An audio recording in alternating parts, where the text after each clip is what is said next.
God got a plan for me, for me. I know God got a plan for me, for me.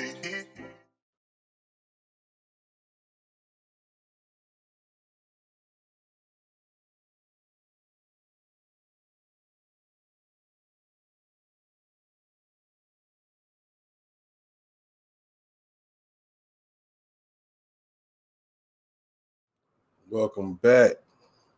It's your boy, Boss Man Blake. I want to welcome you to Community Crime Network, where we are chasing nothing but the truth in every case. And tonight, we're back on the Sonya Massey case. And there's some things that I've discussed in previous videos, but I think tonight I want to focus on the mental health aspect of this case. If you've been following the case, you know what I'm speaking on. We know Sonya Massey has some mental health issues. And we also know that Sean Grayson, the ex-officer who took her life away, he knew that too. So I got a couple of videos we're going to watch and we're going to talk about it. But before we get started, make sure you hit that like button, share the video, and most definitely subscribe to my channel. I appreciate it. So we're going to get started. And we're going to watch a clip, because when it comes to mental health issues and calling for help from law enforcement, you should never be fearful of being the one who becomes the victim when you're calling for help. Huh? Where you going? Away from your hot steaming water. Away from my hot steaming water? Yeah. Oh, I would rebuke you in the name of Jesus. I Rebuke you in the name of You better not. I swear to God, I'll shoot you right in your face. Okay, I'm sorry. Drop the pot! Drop the pot! And then immediately you hear gunfire. And of course you see, if you've watched the video, you see Miss Massey fall to the ground, who's already on her way down. And the sheriff that actually shot her does nothing. In fact, you hear the comments on the video that he basically states that she's not worth saving or that she can't be saved. I'm gonna go get my kit. No, it's a headshot, dude. She's done. You can go get it, but that's a headshot.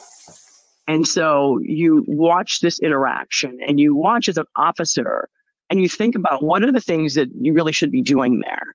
One, you don't escalate a situation, and we all know that. And this is 2024, and very rarely will you find law enforcement agencies and sheriff's departments who have not gone through some level of de-escalation training. In addition, you will very rarely, and I'm not going to say that every agency has done this, but you will find that mental health training has also happened. I mean, that you recognize when things are happening where you are going to need to do something a little different in your approach when you are with someone who may be in crisis or who may not be tracking. You didn't see any of that. You didn't see anyone, this particular person backing up to get distance between them. And so this is what is so shocking and heartbreaking. But I will tell you, this is not new. This is what the Black community has consistently, since George Floyd and before that, have been talking about. And the dangers of calling 911. And when we talk about what does it mean to be safe in your home, or how do you get safety, these are the questions and the concerns that are continually at the top of the conversations and top of the policy discussions that continue to happen. So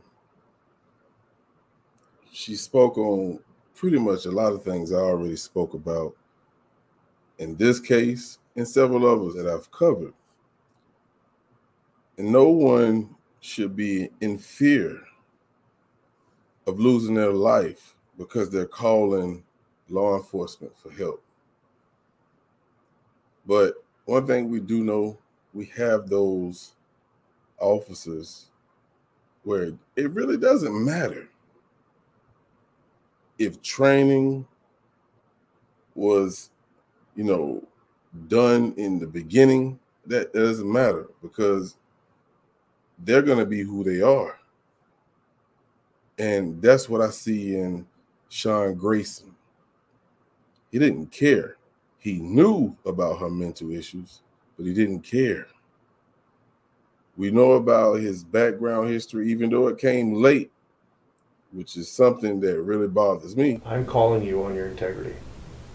How does that make you feel? I'm learning from it. Are you angry with me for it? No. I don't. Do you understand it? Yes. I don't get angry with this because, one, I have no experience. Before I came here, I had no experience. Two, I wasn't allowed to do this right here. I was not allowed to review my videos. This is termination. I'm getting goosebumps. This is extremely concerning.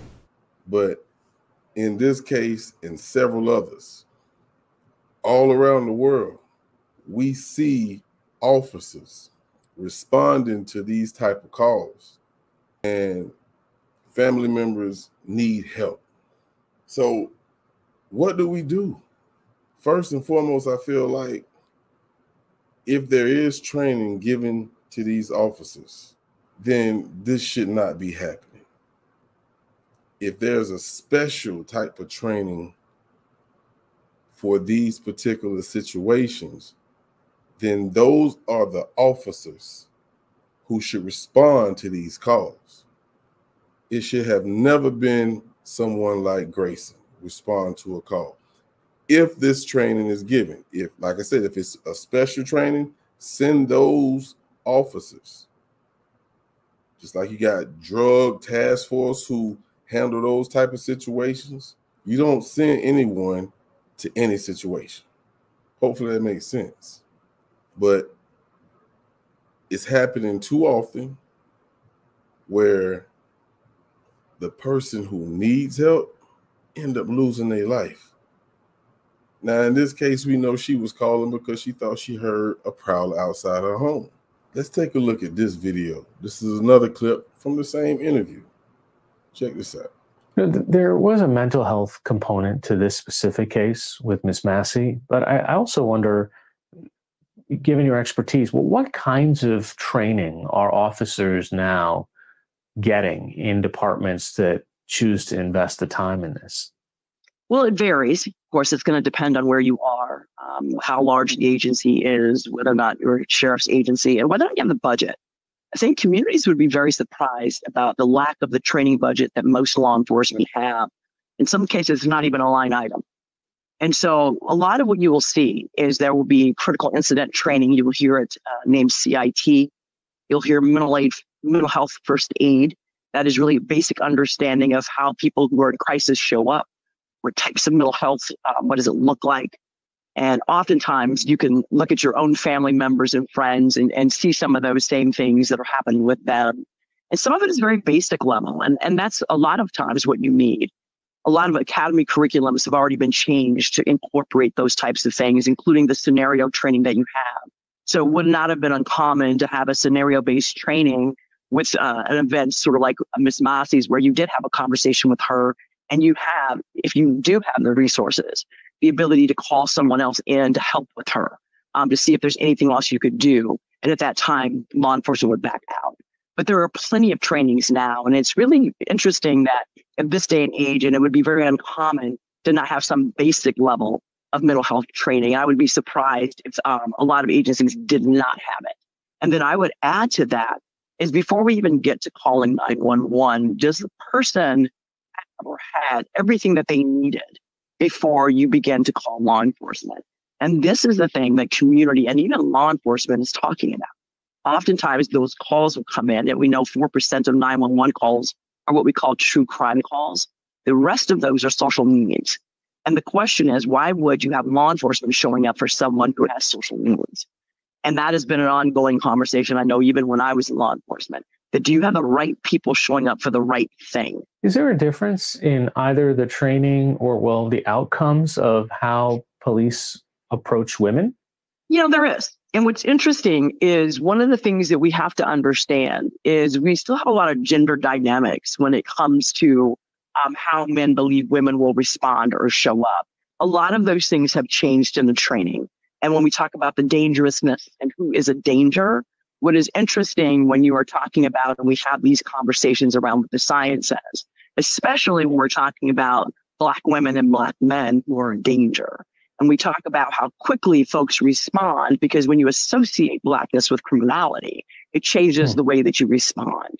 And so the types of training that we're talking about in the academy is just that. And you'll hear conversations around not just implicit bias training, but understanding culturally how policing has been introduced into different neighborhoods, and for you to have a self-awareness around how you may show up, how you may perceive things. And in order to do that, you have to slow yourself down. And you have to make sure you have all the information that you need in order to go into that space. And you also need to make sure you have all the resources that you need. The resources, the information, everything you need. Now, we know, well, hopefully you know, if you don't, she had called 911 the day before and earlier that day. They knew, for one, she has a mental health issue. They know that. But when they talking about training, and the training has been implemented in certain precincts, no, I don't want to hear that. This should be something that's done nationally, hell, all over the world, because we should not fear calling for help because we don't know what's going to be the outcome. Sonya Massey should be alive today. We didn't get his background history. It's still fall back on you guys. You are paid to protect and serve a community. And if these type of things keep happening, how can we trust you? That's a hard situation to be in. It's like, who do I call for help? And y'all remember when she was like, I called you. I needed you guys to help. I'd rather you. She seen something in this guy, Grayson. She feared for her life. And regardless if she picked up that pot or not, who was the aggressor? It was Officer Grayson. He the one told her, I'll shoot you in your fucking face. For what? Because she said, I rebuke you in the name of Jesus? She said she was going to rebuke me in the name of Jesus and came out with boiling water. That's what all this is. That's not a reason to be the aggressor. But I just want to thank you all for tuning in. Until next time. God got a plan for me. I know God got a plan for me.